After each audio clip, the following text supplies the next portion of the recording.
people who I know who are small independent promoters are lucky if they make their money back from an event. And you know, they're just going to go and do something else if they have to pay these fees, because it just won't be financially feasible for them. So we just want to make sure that Chicago's music and arts communities stay vibrant, stay diverse. We want everybody to be a part of it. And if you want to throw an event, if you have a great idea for a show and nobody else is putting on that show anywhere else and you want to do it, you should be able to step up and do that. If you want to take the initiative, it doesn't make any sense for anything to stand in your way. Hi, I'm a resident of the area that Shelter is the alderman for. My opinion is that I think people should be able to promote live music, concerts, the ability for people to gather and enjoy and have entertainment without having undue, unfair economic burden. It's unfair for people who are trying to make a living to make sure other people have a good time and contribute to the economy of Chicago to have undue personal expense. It's unfair. I believe that it creates a class of people who can only provide these opportunities if they work for a corporation. Otherwise, they would not be able, individuals and other small businesses are unable to thrive. And so in that regard, it creates a corporatization or a very, very elite group of people who can create entertainment for the majority of Chicago. This is Mark by Soundtrack to Violence, a truly independent Chicago rock band, metal band, depending on your perspective. The point is that independent music is the lifeblood of Chicago, it's the lifeblood of America. American hardcore is one of the most important genres of music that was completely independent, completely booked by the musician, for the fans, by the fans. Everybody was in together. Music is not politics. It can be used to bring forth politics. When politics and music work together, then we can stop the tyranny of gigantic corporations being the only ones allowing their music to be played. We want the voice of the people, we need the music of the people, we need new noise, the new generation of musician and the fan need to stand up together and stop this from happening. We need independent music. It represents the people. It is the only true form of art that the people can say they can turn around and create next week. Preserve that best you can. This is Jeremy Fry from Audioavant. This whole thing with the Chicago's Promoters Ordinance is a bunch of shit. Us guys who play live music rely on the ability to play at venues the way we should. If you got some more money trying to come to the table, it's a bunch of shit. So please, please, please, let the word be known. Spread the word to everybody you can. Help promote local music.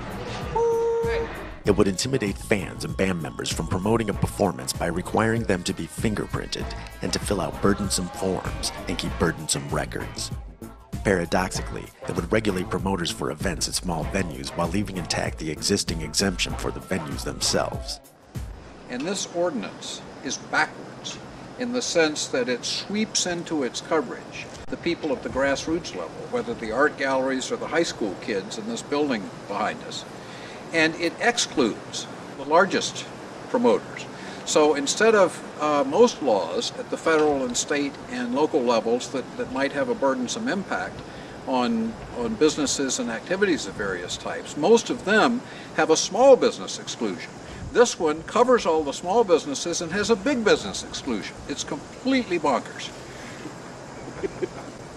The ordinance is just completely ridiculous. It was set up in the idea that every band or every venue has $1 million to spend on every single show. Most local promoters have about $50 to spend on a show.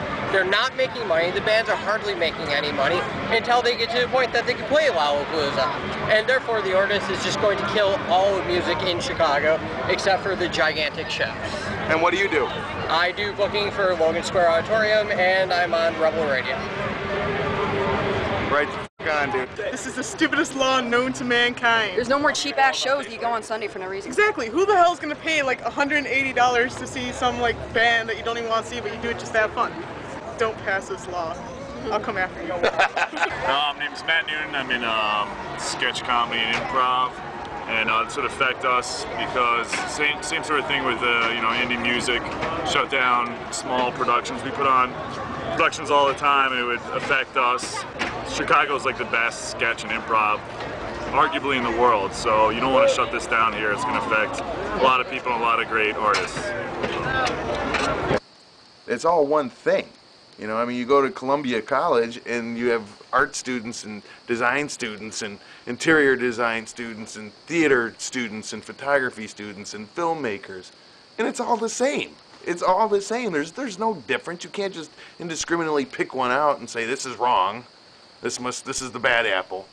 You know, you can't do that. It's just the city trying to tax something else, trying to get money out of something. It doesn't benefit the bands, it doesn't benefit the fans, it benefits like lawmakers that you don't know anything about, and one reason why you should get active is because it's bullshit! It's all bullshit, you know?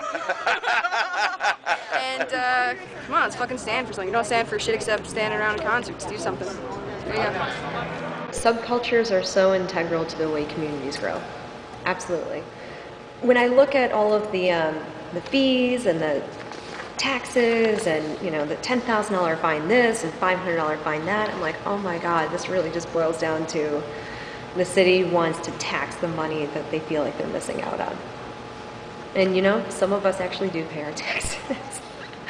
My name is Rico. I just graduated with a bachelor's in music. I work as a musician and I also book. What this whole ordinance is doing is totally screwing us out of the industry. As is, we don't book to make money. We book to get those bands out there. We book to give them a name for themselves and help them out. What this new ordinance is basically going to do is totally screw our ability to help those bands out and get them up there. Payola has already screwed us over once. Payola has already screwed us over once. We don't need another thing in our way. Alright, hey, how you doing? My name is Michael Berg. We're living here in a hotbed of culture here in the city of Chicago, and all it's going to do is stifle that, and it's just going to take one city to catch on, and all the other cities are going to start following it. If it passes here, it's going to pass everywhere else. And sooner or later, you ain't going to be able to play anywhere, you know? There are no promoters going to, you know, go out and get all the insurance and then be paying for all the licenses and stuff, and it's just going to be a dead America. No music, no art, you know? What are you going to do? More shootings, more deaths in Chicago and everywhere else. You know, people are going to have nothing else to do. One of our greatest fears about this ordinance is that it will go national, much like the Rave Act went national.